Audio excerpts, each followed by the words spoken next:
नमस्कार दर्शकों, आज हमारे साथ जुड़ रहे हैं the great personality, inspirational speaker and life coach, respected the busy Tushar ma'am. Ma'am, आपका स्वागत है the busy Tushar Tarun Banda talk show में। Thank you so much Tarun for such a wonderful welcome. और मैं आज बहुत खुश हूँ कि हमारे साथ एक महान व्यक्ति है जो इंस्पिरेशन में बिलीव करते हैं, जो मोटिवेशन में बिलीव करते हैं, और वो है motivational speaker Tarun Banda. And we are very happy to receive you in our show, which is the Bijit Tushar and Tarun Banda talk show. So welcome friends. और आज हम बात करने वाले हैं हमारे जो युवा पीढ़ी है, इनको जो दिक्कतें लाइफ में आती है, इसके बारे में हम कहना चाहते हैं। तो तरुण बंडा जी, आपके लाइफ में जो आपने जिन लोगों को कोच किया है, गाइड किया है, तो आपने क्या कॉमन देखा है कि आज के युवा पीढ़ी में क्या दिक्कतें वो फेस करते हैं? हाँ जी मैम, पेशेंस की सबसे बड़ी कमी है मैम, जो हमारे यूथ में दिख रही है।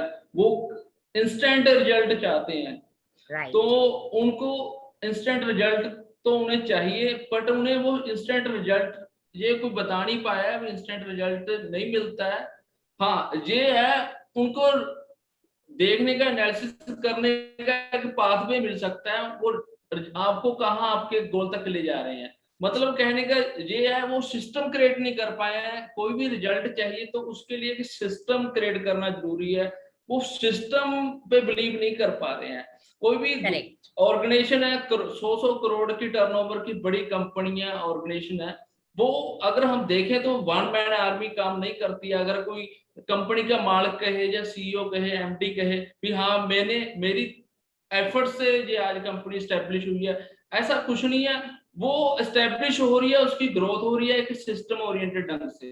तो जिसमें क्या है कि इसमें एक डिपार्टमेंट्स है जहां एक सिस्टम रन हो रहा है कि ड्राइविंग बॉडी काम कर रही है, गवर्निंग बॉडी काम कर रही है।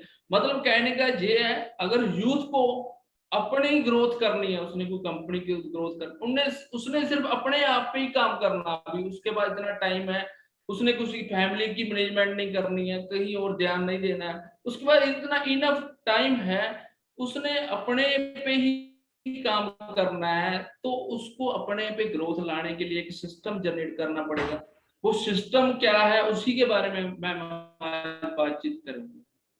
यस, आपने बहुत ही अच्छा पॉइंट कहा है कि पेशेंस, जो धीरज होनी चाहिए आज के युवा पीढ़ी में, कि रिजल्ट के लिए समय लगता है। जैसे कि एक फर्न का प्लांट आप लो और उसको आप बोओगे तो 5-6 दिन में आपको वो श्रब मिल जाएगा, जो फर्न प्लांट है उसका। पर अगर आपने बाम्बू का सीड आपने बोया तो आपको उस पेड़ को बड़ा होने के लिए या उस जमीन से दो जो फुटते हैं ना, वो फुटने के लिए समय लगता है कम से कम 5 से 8 साल। बट वो उतना होने के बाद में वो इतना बड़ा बढ़ता है, इतना बड़ा बढ़ता है कि today bamboo is called as the world's greatest और the tallest grass. Yes ma'am, yes, right. So इसी तरह से आज के युवा पीढ़ी को हम ये कहना चाहते हैं कि आपको धीरज रखना पड़ेगा और कंसिस्टेंट एफर्ट्स डालने पड़ेंगे, और आपको जैसा तरुण जी ने कहा एक सिस्टम बनाना पड़ेगा। तो patiently you have to create a system, and in that system one of the main things is time management. बहुत बार हम सुनते हैं कि हमारे पास समय नहीं है, हमारे पास समय नहीं है। और सच कहूं तो मैं भी एक जमाने में यही कहती थी कि मेरे पास समय नहीं है, तो बहुत स्ट्रेस होता था। फिर एक दिन हमने उसको ड्रॉप किया, उस विचार को ड्रॉप किया, और हमने ये कहा हमारे पास तो बहुत समय है। तो जब हम बोलते हैं कि हमारे पास बहुत समय है, तो दिमाग से हम उस स्पेस को क्रिएट करते हैं और हमारा जो काम करने का तरीका है उसमें हम फुर्ती लाते हैं।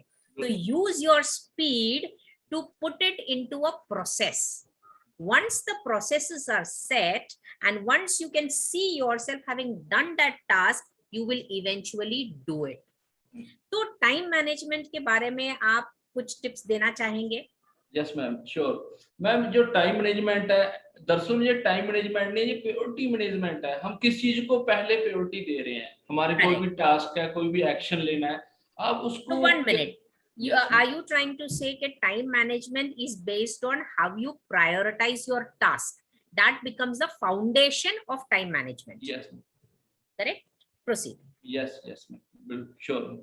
Yes. तो आपने वो प्रायोरिटी मैनेजमेंट में जो भी आपने टास्क रखे हैं उसको पहले आपके पास टू डू लिस्ट होनी चाहिए, पहली बात तो ये। करेक्ट। तो वो टू डू लिस्ट में हमने चाहे वो क्वार्टरली बेसिस पे रखें, हम चाहे अर्जेंट बेसिस पे रखें, चाहे नीड बेसिस पे रखें, है ना। तो वो फिर से दोहराएंगे, आपने जो बेसिस तो कहा है प्रायोरिटी का, हाँ जी, इसमें पहला बेसिस क्या होता है? तो इसमें पहला बेसिस जो है ये अर्जेंट है, अर्जेंट बेसिस है। यस। तो इसमें हम डिफरेंशिएट कर लेते हैं urgent and need basis. Correct. Second is need basis. Need basis में तो इसमें अर्जेंट एंड नीड में देखेंगे हम very important and very urgent. Very important and very urgent. Yes ma'am. तो इसमें हम 4 क्वार्टर सेट करते हैं जो टू डू लिस्ट बनाते हैं। तो जहां इसमें जो गैप है, एक मिनट हम ना स्क्रीन शेयर करके उनको बताते हैं कि ये 4 क्वाड्रेंट्स कौन से हैं, ठीक है? हाँ, श्योर मैम। ये हमारा 4 क्वाड्रेंट हम बनाएंगे, ठीक है? हाँ जी। मेरा ड्राइंग थोड़ा सा नहीं कोई दिक्कत परफेक्ट नहीं है। तो इसमें हमारा पहला होगा कौन सा वाला? वेरी इंपॉर्टेंट,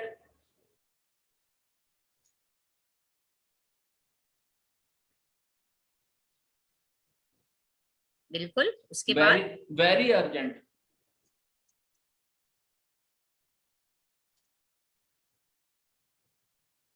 ये मैम ये एक ही फ्रेम में है। ये वेरी इंपॉर्टेंट, वेरी अर्जेंट, ये एक ही फ्रेम में है। एक ही फ्रेम में है। हाँ। अब मुझे ठीक है, मैं कर देती हूँ।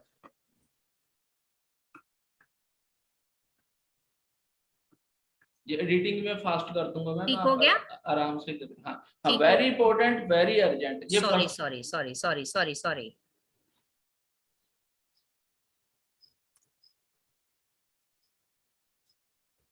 हाँ जी। ये वेरी इंपॉर्टेंट, वेरी अर्जेंट, ये फर्स्ट क्वार्टर में है।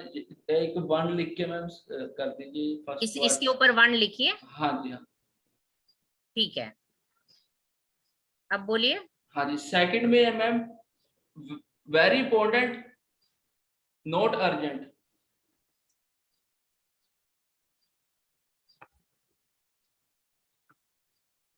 और नॉट अर्जेंट। हाँ जी। एंड थर्ड में है ma'am urgent but not important.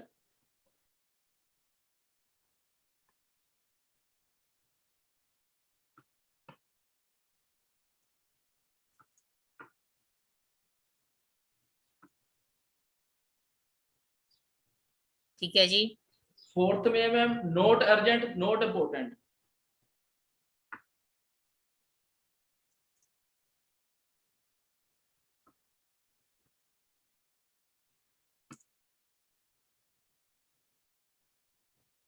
ठीक है जी। सारे फालतू के टास्क आ जाते हैं नंबर 4 में, जो जरूरत नहीं है और जो इम्पोर्टेंट भी नहीं है। जैसे कि मुझे आज मेरा सीरियल देखना है। वो एंटरटेनमेंट 8 बजे से लेके 9 बजे तक।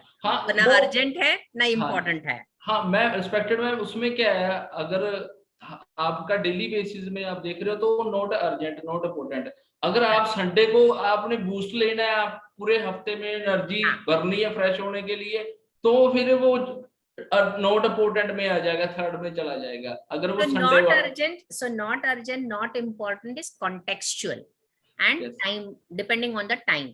कि किस कॉन्टेक्स्ट में आपको वो नॉट अर्जेंट और नॉट इम्पोर्टेंट है। सो रेगुलर डेज में वो 8:30 से 9 बजे का सीरियल मुझे देखना जरूरी नहीं है, बिकॉज बहुत सारे दूसरे काम बाकी है, राइट? बट संडे के दिन या जो भी फ्री डे है हमारा, उसमें हम देखेंगे तो वो अर्जेंट और इम्पोर्टेंट भी हो सकता है या खाली इम्पोर्टेंट हो सकता है। वो रिफ्रेश होने के लिए ठीक है।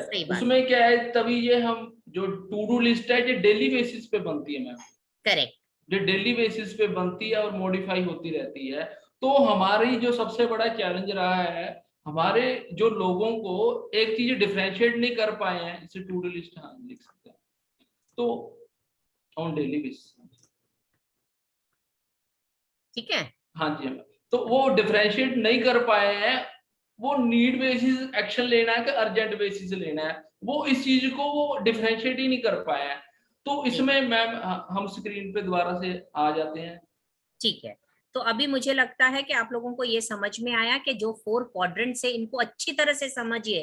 देखो आज हम आपको एक बहुत ही पावरफुल फॉर्मूला दे रहे हैं, ये आपने बहुत बार देखा होगा पर समझा नहीं होगा, तो हम आपको समझाते हैं कि अभी ये जो 4 क्वाड्रेंट्स है, इस 4 क्वाड्रेंट्स को फिर से हम दोहराते हैं। जो फर्स्ट क्वाड्रेंट है उसमें है very important, very urgent. Second quadrant है उसमें very important, not urgent. Third quadrant है उसमें अर्जेंट बट नॉट इंपॉर्टेंट, और फोर्थ वाला है नॉट अर्जेंट नॉट इंपॉर्टेंट। तो ये 4 क्वाड्रेंट आपको समझ में आया। अभी हम आगे आपको लेके जाते हैं कि इसको हम हमारे to do list daily basis में किस तरह से इंप्लीमेंट कर सकते हैं। देखो दोस्तों, implementation is the key to success. ज्ञान तो बहुत सारा मिलता है, पर हम हमारे शो से ये चाहते हैं कि आप इस ज्ञान को अमल में लाए, आप उसको इंप्लीमेंट करें, तभी हम और आप दोनों सक्सेसफुल हो सकते हैं। तो चलिए तरुण जी आपको अभी बताएंगे कि किस तरह से हमारा टू डू लिस्ट बनाया जाएगा, बोलिए जी। तो मैम ये तो हो गया हमारी टू डू लिस्ट है, जो इसको फिक्स कैसे करना है इसके लिए अभी मैं बातचीत करना चाहूंगा, जो हमारे आगे की जो बातचीत रहेगी। तो इसमें फिक्स करने के लिए सबसे पहले हमारे यूथ है, तो उन्हें अपनी नीड, जो उनकी जरूरत है, और प्रायोरिटी जो अर्जेंसी है, तो उसमें डिफरेंशिएट उन्हें समझना होगा। एक्चुअल में उनके पास टाइम फ्रेमिंग, टाइम कितना है उनके पास, राइट। वो टाइम का जो स्पैन है उसकी कितना ग्रेस है उसके पास, ये उन्हें समझना जरूरी है। राइट। सो आपको ये देखना है कि एक ऑडिट बनाना होगा, आपका टाइम का ऑडिट बनाना होगा कि दिन से जो 24 घंटे हैं उस 24 घंटे में से मुझे एक्चुअली कितना टाइम मिलता है। तो अगर आप देखा जाएगा तो आपको कम से कम 17 घंटे तो आपको मिलेंगे, ठीक है। तो उस 17 घंटे को आप क्या क्या चीजें उस 17 घंटे में आप डालना चाहते हैं, इसको आपको सोचना पड़ेगा। पहले on the basis of priority, and second on the basis of need. Am I इसे right? हाँ यस मैम, इसे टाइम बॉक्सिंग भी कहते हैं। एलोन मस्क हैं जो हमारे ग्रेट साइंटिस्ट Yes. हैं, जो जिन्होंने रॉकेट लॉन्च, वो यही यूज करते हैं, जो स्ट्रेटजी बोलते हैं, इसे टाइम बॉक्सिंग कहते हैं इसे। वो This एक is टाइम called में, as time boxing. हाँ वो एक तो टाइम टाइम में, को हम बॉक्स में डाल देते हैं, हाँ जी, ये तो स्लॉट में हम ये करेंगे, हाँ इस स्लॉट में हम ये करेंगे, ये स्लॉट में, जैसे हमारे स्कूल में टाइम टेबल होता था। हाँ जी हाँ जी हाँ बिल्कुल उसी तरह से। हाँ, तो हाँ। उन्हें वो टाइम बॉक्सिंग करनी पड़ेगी। जैसे हमारे एलोन मस्क जी की बात कर रहा हूँ, जब भी वो कोई उनकी डिपार्टमेंटल मीटिंग्स होती हैं, उन्होंने अगर 30 मिनट फ्रेम कर रखे हैं तो वो 30 मिनट वहां देंगे और उसके बाद नेक्स्ट डिपार्टमेंट में चले जाएंगे, चाहे वो टास्क पूरा है अधूरा है। वो मतलब टाइम बॉक्सिंग कहते हैं हम, ताकि हम नेक्स्ट प्रोग्रेशन में जा सके। हाँ। सो ये कभी कभी यहाँ पे और एक दिक्कत क्या आती है, जैसे कि सपोज जो युवा पीढ़ी है उन्होंने डिसाइड किया है कि हमको जिम जाना है अपना हेल्थ बनाने के लिए, तो अभी जिमिंग का टाइमिंग सपोज 4 बजे से लेके 5 बजे तक है। तो अगर वो 1 घंटा जिमिंग कर रहे हैं तो कभी कभी इतना खुश हो जाते हैं खुद के ऊपर कि मैंने अपने आप को आउट परफॉर्म किया है, तो मुझे और थोड़ा जाना है। तो उसमें कैसा है ना, वो हलचल हो जाता है। तो उस समय आपको वो कंट्रोल करना पड़ेगा कि नहीं, मैंने ये जो टाइम लगाई ये टाइम में ही मुझे करना है पहले, फिर बाद में मैं प्रायोरिटी सेट करके अगर जरूरत है तो मैं उसको उस समय चेंज करूंगा। तो ये टाइम फ्रेम है where you have that excitement to go forward, but you know that there is a limit. तो वो उसको हाँ। एक्सपेक्टेड मैम, वो जो एक्साइटमेंट है उनकी, वो रेजिस्टेंस उन्हें रोकने के लिए, उसी तो डिसिप्लिन कहते हैं। वो डिसिप्लिन ही अगर उनमें होगा तो एग्जैक्टली। वो टाइम बॉक्सिंग को फॉलो कर सकते हैं। करेक्ट। और अगर वो एक्साइटमेंट को आप कंट्रोल कर सकते हैं, that is called as not giving immediate gratification. तो आप जिंदगी में भी बहुत सारे टेम्पटेशंस को ओवरकम कर सकते हैं। तो वो है इंपॉर्टेंस डिसिप्लिन का। तो ये छोटी छोटी बातों में अगर आप इस चीज को अमल करेंगे तो आपका लाइफ डिसिप्लिन न जाने ही हो जाएगा। right? Without realizing, you will become disciplined, and that is the beauty of extending this discipline into different areas of your life. और आप एक अच्छे ह्यूमन बीइंग भी बन सकते हैं इन टिप्स को फॉलो करके। यस बिल्कुल मैम, ये देखो, ये तो हमारी जो स्ट्रेटजी है जो डेली बेसिस की हो जाएगी। हाँ, हर टास्क करने के लिए, वो भी प्रोडक्टिव ढंग से। करेक्ट। मतलब एक तो होता है मैम बिजनेस, एक होता है बिजनेस। तो मतलब बिजनेस का मतलब जहां हमें आउटकम्स मिल रहे हैं, जो डील हो रही है। बिजनेस का मतलब ये है मैम, वो हम बिजी तो हैं, व्यस्त ही दिख रहे हैं, उलझे हुए हैं, पर प्रोडक्टिव एंगेजमेंट रिजल्ट नहीं मिल रहे हैं उसमें। तो हमने मतलब हमारा जो एफर्ट्स है, एक्शन है, वो प्रोडक्टिव होना चाहिए, जिससे आपको रिजल्ट मिले। सबसे बड़ी बात तो ये प्रायोरिटीज इसीलिए सेट की जाती हैं।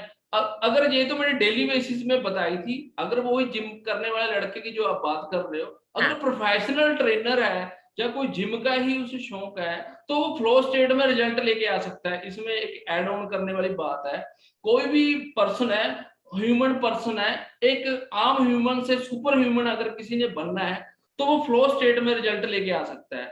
जिस चीज में उसके शौक है, पैशन है, वो उसमें इंटेंसिव एफर्ट्स डाले, उसमें ही काम करे, फ्लो स्टेट में उसे रिजल्ट मिलेंगे। फिर उसको टाइम का तो पता ही नहीं लगेगा। टाइम मैनेजमेंट जो मैं बोल रहा हूँ, वो प्योरिटी एक डे वाइज सेट हो जाएगी। एक दिन मैंने ये काम करना है, इस सेकंड डे ये करना है, थर्ड डे ये करना है, वो डे वाइज प्योरिटी सेट होगी मैनेजमेंट। Right, right. सो ये आपने बहुत अच्छा कहा है यहाँ पे कि किस तरह से हम हमारी प्रायोरिटीज को सेट करना है। तो पिछले सेशन में आपने देखा होगा कि हम कंफ्यूजन टू क्लैरिटी बताए थे। तो जब आपको क्लैरिटी आएगा, तब आपको पता चलेगा कि आपको कौन से चीजों को प्रायोरिटाइज करना है आपके नीड के हिसाब से, बराबर। सो हम इसको आगे लेके जाते हैं। द नेक्स्ट थिंग, तो हम हमारे टू डू लिस्ट जो बनाएंगे, पहले तो हमको क्लियर होना पड़ेगा कि हमारा नीड्स क्या है। हम वो हिसाब से हमारे प्रायोरिटी सेट करेंगे। वो प्रायोरिटी सेट करने के बाद हम ध्यान में रखेंगे कि हम बिजीनेस से हट के बिजनेस पे आए। That means move from unproductiveness to productivity. इसमें बिल्कुल ही सिंपली मैं बताना चाहूंगा कि हमारे ना जो सुनने वाले हैं, उनको एग्जांपल से चीजों को विजुलाइज करके जल्दी अंडरस्टैंड कर पाते हैं। तो इसमें मैं अभी बात करना चाहूंगा पेशेंस की क्या वैल्यू है। सबसे बड़ी टाइम मैनेजमेंट में जो उनको इसकी क्या वैल्यू है, पेशेंस में डिसिप्लिन की अगर हम बात करते हैं। जैसे आप देखोगे जंगल में ना, अगर हम जंगल की बात करें, हाथी सबसे बड़ा है आकार में, है ना, तो जिराफ भी है वहां। तो वहां एक शेर है, जो शेर को ही जंगल का राजा क्यों कहते हैं, तो वो उसमें कोई आकार में कोई बड़ा नहीं है। वो उसको मतलब भगवान ने कोई ज्यादा बड़े नाखून, या मतलब कोई ऐसा बड़ा शक्तिशाली बॉडी नहीं दी है। वो राजा क्यों कहलाता है, वो उसमें पेशेंस है। वो हिरण है जो 80 किलोमीटर से ज्यादा तेज भागता है, वो इतना तेज नहीं भाग पाता, पर उसमें पेशेंस है। तो मतलब अगर उसने सरवाइव करना है, आज हमारी इंडियन ह्यूमन लाइफ है सर्वाइवल पे है, डिलाइटनेस पे नहीं है। अभी वो मतलब लग्जरी लाइफ तक तो पहुंच ही नहीं पाए, बंदे सरवाइव ही कर रहे हैं। तो सरवाइव में हमारे जो टिप्स एंड स्ट्रेटजी आपको बहुत काम आएंगे। तो उसमें क्या है, वो मैं जंगल के राजा की बात बता रहा हूँ। राजा इसलिए है, उसमें पेशेंस है। तब अगर उसमें पेशेंस ज्यादा, तभी वो शिकार में इफेक्ट एनर्जी अपनी वेस्ट नहीं करता, वो एनर्जी को बचा के रखता है, और उस टाइम एनर्जी यूटिलाइज करता है, एग्जॉस्ट करता है, जब उसे पता है इस टाइम में शिकार ले लूंगा। तो मतलब कहने का ये है, ये टाइम और एनर्जी को वैल्यूएबल थिंग है, जो आपको भगवान ने दी है, सबसे महंगी चीज है। इसको आपने उस जगह लगाना है जहां आपको आउटकम्स मिले, प्रोडक्टिव रिजल्ट आए। इसीलिए आपको एक टाइम बॉक्सिंग फ्रेम में वो टास्क को प्री प्लान सेट करना पड़ेगा। सही बात है। तो अब हम आ गए कि किस तरह से हम टाइम बॉक्सिंग का इम्पोर्टेंस समझ रहे हैं और हम उसको जिंदगी में कैसे इम्प्लीमेंट करते हैं। तो अभी आपको वो जो 4 क्वाड्रेंट्स है समझ में आया, किस तरह से प्रायोरिटाइज करना है समझ में आया, आपके नीड्स को आप समझ रहे हो। आपने देखा कि लायन किस तरह से स्ट्रैटेजी और पेशेंस के साथ में आगे बढ़ता है, और जिसके वजह से वो जंगल का राजा कहा जाता है। तो अगर आप अपने जिंदगी का राजा बनना चाहते हो, तो फिर आपको इस टिप्स को अमल में लाना होगा। तो नेक्स्ट हम चलते हैं। तरुण जी, हमने ये बताया कि नीड्स और इसके हिसाब से हम उसको प्रायोरिटाइज करके हम कौन से क्वाड्रेंट को पहले लेंगे। हाँ जी मैम, जिसमें हम पहला जो अभी बात कर रहे हैं, फर्स्ट में चलते हैं, वेरी इंपॉर्टेंट, वेरी अर्जेंट।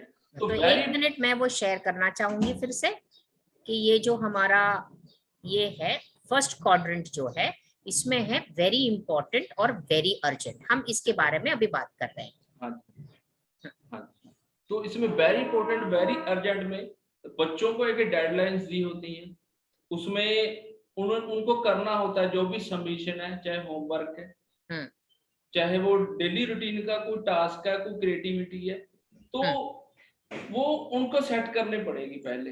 अभी तो ज्यादातर अगर हम यूथ की बात करें, अभी एक क्लस्टर ले लेते हैं मैम, अगर स्कूल स्टूडेंट्स की बात करें तो उनको डेली का वो काम मिलता है, रूटीन वर्क मिलता है, तो वो उनको ही प्रायोरिटी वाइज फिक्स करना पड़ेगा, ताकि बाकी की एनर्जी उनमें मेंटल स्ट्रेस क्रिएट ना हो, बाकी वो पीसफुली चीजें कर सके। क्योंकि वो प्रोक्रेस्टिनेट करके आगे भी मैं फिर करता हूँ, थोड़ा करता हूँ, ज्यादा करता हूँ, वो अपना डेली बेसिस पे कंसिस्टेंटली अपना टास्क है, जो होमवर्क है, जो भी है, उसे खत्म कर ले। हाँ, तो उसकी प्रायोरिटी उसे पहले। यहाँ पे मैं ये कहना चाहूंगी कि हमने एक सिस्टम डेवलप किया है, हमारे जो स्कूल ऑफ कॉन्फिडेंस है, इसमें जो बच्चे आते हैं तो हम उनको एक प्रोडक्टिविटी चार्ट देते हैं जहां पे वो लिस्ट करते हैं। तो ये जो वेरी इंपॉर्टेंट और वेरी अर्जेंट है ना, इसको हमने बोला है कि ये ऑलवेज करना है आपको, रोज करना है। तो वो कौन सी चीजें हैं जो किए बिना आपका नहीं चलेगा। हाँ, इसमें तो वो जो ऑलवेज वाला लिस्ट है, वो जो मुझे करना ही करना है, पहले तो आपको तय करना है कि मुझे होमवर्क करना ही है, राइट, या जो भी मेरी डेली असाइनमेंट है ये मुझे पूरा करना ही है। पर वो सबका इंटेंशन होता है पर स्ट्रांग नहीं होता, तो हम ये चाहते हैं कि आप उसको स्ट्रांग बना दें। तो ये जो फर्स्ट क्वाड्रेंट के चीजें हैं उसको आपको पहले प्रायोरिटी देनी है। तो वो प्रायोरिटी देके आप कहाँ पे कितने टाइम में उस चीज को खत्म करेंगे, इसका एक निरीक्षण करके आपको इम्प्लीमेंट करना पड़ेगा वो चीज, राइट। यहाँ तक हमने क्लियर कर दिया है फर्स्ट पार्ट। अब हम जाएंगे नेक्स्ट पार्ट पे। इसमें मैम जो आप कह रही हो, मतलब वो फाउंडेशन उनकी करना ही करना है वाली जो उनके अंदर धारणा है, जो उसे हम बोलते हैं बिलीफ सिस्टम। जो बिलीफ सिस्टम जो है वो इनबिल्ट हो सकता है काफी रूटीन के बाद, रेगुलर प्रैक्टिस के बाद वो बिल्ड हो सकता है। तो बिलीफ बनाने के लिए आपको मैडम जैसे एक्सपर्ट बैठे हैं, इंस्पिरेशन लेनी चाहिए, उनके लेक्चर रूटीन में एक डोज की तरह लेनी चाहिए। जैसे हम लेते हैं डोपिंग कहते हैं, वो डोपिंग से क्या है, वो कहीं ना कहीं एनर्जी मिलती है हमें, उसके बाद हमें लेने की जरूरत नहीं पड़ती है, क्योंकि वो सेलों में अंदर फाउंडेशन चला जाता है। तो आपको ऐसे एक्सपर्ट टिप्स ले लेने चाहिए, वो मेंटल थेरेपी ले लेनी चाहिए, मोटिवेशन लेक्चर जिन्हें हम बोलते हैं वो ले लेने चाहिए, सुन लेने चाहिए, उसमें आपका हिडन पोटेंशियल बाहर आता है। तो ये फ्रीज हो जाएंगे आपके, जो आपने पैटर्न में फ्रीज हो जाएंगे। हाँ, तो यहाँ पे मैं कहना चाहूंगी कि हमारा एक सिस्टम है जिससे आप अपने सक्सेस हैबिट्स बना सकते हो। तो उसके लिए जो बिलीफ सिस्टम आपको चाहिए, वो बिलीफ सिस्टम को आपके अंदर किस तरह से हम डालेंगे, जैसे कि हमने जो अपने रूम के जो वायरिंग्स किए हैं उसके वजह से बत्ती जलती है, तो आपके दिमाग की बत्ती को अगर जलाना है तो आपको वो वायरिंग ठीक से करनी है। और वो वायरिंग ठीक से करने के लिए हमारा जो प्रोग्राम है वो आपको बहुत काम आएगा, जिसको हम बोलते हैं from confusion to clarity. So clarity होने के बाद में हम आपको वहां पे how to embed the beliefs that will empower you.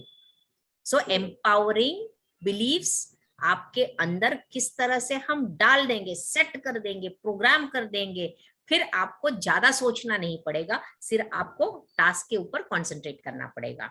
तो है ना बढ़िया बात। हाँ जी, बिल्कुल बिल्कुल मैम, बिल्कुल ये होगा, श्योर होगा। जो भी दिल से चाहते हैं वो उसे हम बोलते हैं लॉ ऑफ अट्रैक्शन। जो बंदा चाहता है उसे मिल जाता है, रास्ते अपने आप मिलते हैं, बनते हैं। ये हमारे सर्वाइवल में एक 83 करोड़ दुनिया में एक ह्यूमन तरुण जी मैं यहाँ पे आपको रोकना चाहूंगी समय की पाबंदी के कारण। तो हम क्विकली वो नेक्स्ट जो चीजें हैं उसके ऊपर हम चले जाते हैं। Sure ma'am, sure ma'am. तो उसमें क्या है, नेक्स्ट जो है आपका, अभी मैम वो आप चार्ट दोबारा से, यस, दोबारा शेयर करती हूँ मैं। हाँ, सेकंड क्वाड्रेंट। हाँ, सेकंड में चले जाते हैं हम। Very important, not urgent.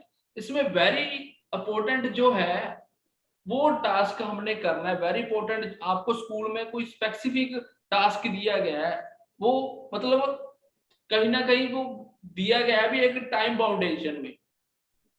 मतलब कहने का ये है वेरी इंपॉर्टेंट में, आप मतलब आपको पूरे 24 घंटे हैं, मतलब आपने किसी भी टाइम में फ्रेम में टाइम बॉक्सिंग में काम करना है। मतलब नोट अर्जेंट अभी नहीं है, अभी अभी करना है। जैसे एक आपने कोई सरकारी दफ्तर का काम करना तो होता भी हाँ अभी करना है, दफ्तर बंद हो जाएगा, उसमें आपको कंस्ट्रेंट आ गई अर्जेंसी की। अभी आपको कंस्ट्रेंट टाइमिंग की नहीं है, पर आपको इंपॉर्टेंस की है, तो उसको हम सेकंड प्रायोरिटी पे रखेंगे। हाँ ये टास्क इंपॉर्टेंट है, पर इसमें कोई टाइम की कंस्ट्रेंट नहीं है। आपके पास 24 घंटे का स्लॉट है, क्योंकि ये एक डे का बनाया हुआ टू डू लिस्ट है, वो 24 घंटे में कहीं भी आप रख के वो इंपॉर्टेंट टास्क कर सकते हैं। बिल्कुल बराबर, मुझे लगता है ये तो बहुत क्लियर है।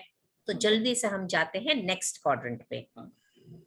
तो आपने पहला क्वाड्रेंट का जो है वेरी इंपॉर्टेंट वेरी अर्जेंट वाला है, उसको पहले आपने प्रायोरिटी दी और आपके टाइम स्लॉट में रखा उस समय पे जहां पे आपका माइंड बहुत फ्रेश हो, जैसे कि अर्ली मॉर्निंग्स हो या तो फिर लेट नाइट्स। कुछ लोग अर्ली मॉर्निंग्स में काम कर सकते हैं, कुछ लोग लेट नाइट्स में बहुत फुर्ती आती है उनमें। तो जैसा आपका नेचर है वो हिसाब से आपको वो टाइम स्लॉट फिक्स कराना पड़ेगा। उसके बाद में हम सेकंड वाले में जाते हैं जो वेरी इंपॉर्टेंट है बट नॉट सो अर्जेंट है। तो अभी नेक्स्ट हम जाते हैं थर्ड स्लॉट पे, जिसको हम बताते हैं very urgent but not important. Urgent है, जरूरी है करना, पर बहुत महत्व की नहीं है। हाँ, वो अर्जेंट बेसिस पे ये हो सकता है मैम, चाहे वो उसके बैग की एक तनी टूट गई है, उसने जाना है कल, तो वो इम्पोर्टेंट तो है नहीं है, तनी के बिना भी जा सकता है, पर अर्जेंट है, अभी जाएगा कराएगा ठीक करेगा तभी बनेगा बात। तो अर्जेंसी कोई भी हो सकती है, वो इलेक्ट्रिसिटी का कट हो सकता है, उसका फ्यूज हो सकता है,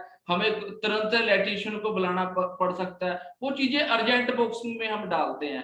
कोई भी अर्जेंट काम हमारा आ सकता है, तो अर्जेंसी में हम उसे लेते हैं। मतलब कहीं ना कहीं आपको एक कहीं ना कहीं अर्जेंसी के तौर पे हम देखें, अगर बात करें तो स्टूडेंट्स में कई अर्जेंसी बनती हैं। यस। तो लाइक उसको स्कूल में ही काफी मतलब चाहे उसकी ड्रेस कोड है, यूनिफॉर्म है, उसने अर्जेंट है, वो मदर को देनी है दबानी है, जो भी करना वो उसके इंडिपेंडेंट मतलब डिसीजन है, उसके जैसे रिस्पॉन्सिबिलिटी। सिंपल एग्जाम्पल हम दे सकते हैं कि भाई इस्त्री करना है आपको, राइट? सवेरे आपको जाना है पहनना है तो आपको इस्त्री करना है, तो आपने वो किया नहीं है। It is important but it is not very urgent as of now, because कल जाने से पहले ही आपको करना है, तो वो रात को पहले आपको वो चीज करनी है, राइट? हाँ, वो अर्जेंसी पे हम डालेंगे मैम कुछ चीजें जो अर्जेंट है but that will be the third part. हाँ, अर्जेंसी में टाइम बॉक्सिंग की कंस्ट्रेंट आती है, उसमें आपको समय कम मिलता है, राइट। सो हमको वो शॉर्टेस्ट पॉसिबल टाइम में उस चीज को करवा के लेना है, क्योंकि वो अर्जेंट है बट उतना इम्पोर्टेंट नहीं है, बट टाइम के पहले करना भी जरूरी है। हाँ, उसमें है टाइम की कंस्ट्रेंट, राइट? वो थर्ड स्लॉट हो गया।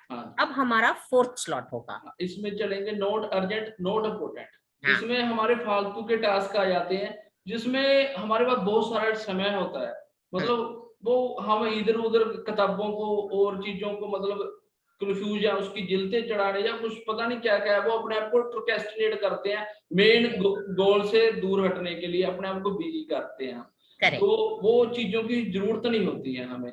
तो ये कैसा है, आप इसको इस तरह से भी ले सकते हैं कि वो नॉट अर्जेंट और नॉट इम्पोर्टेंट है बट आपको चाहिए वो चीज, तो आप उसको एक रिवॉर्ड सिस्टम के हिसाब से भी कर सकते हैं और उसको लास्ट वाला स्लॉट दे सकते हैं, ताकि अगर हमने ये कंप्लीट किया तो हमको एंजॉय करने के लिए वो समय मिल जाएगा।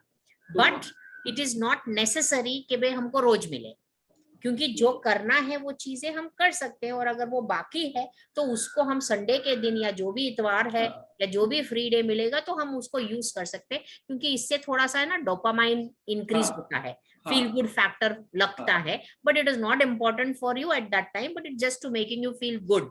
तो अपने जो फील गुड फैक्टर लाने के लिए आप इसको यूज भी कर सकते हैं, अगर आपका तीनों टाइम बॉक्स कंप्लीट हुआ तो, राइट? हाँ, रिफ्रेश होने के लिए जरूरी है कहीं ना कहीं, ब्रेन को बूस्ट देने के लिए।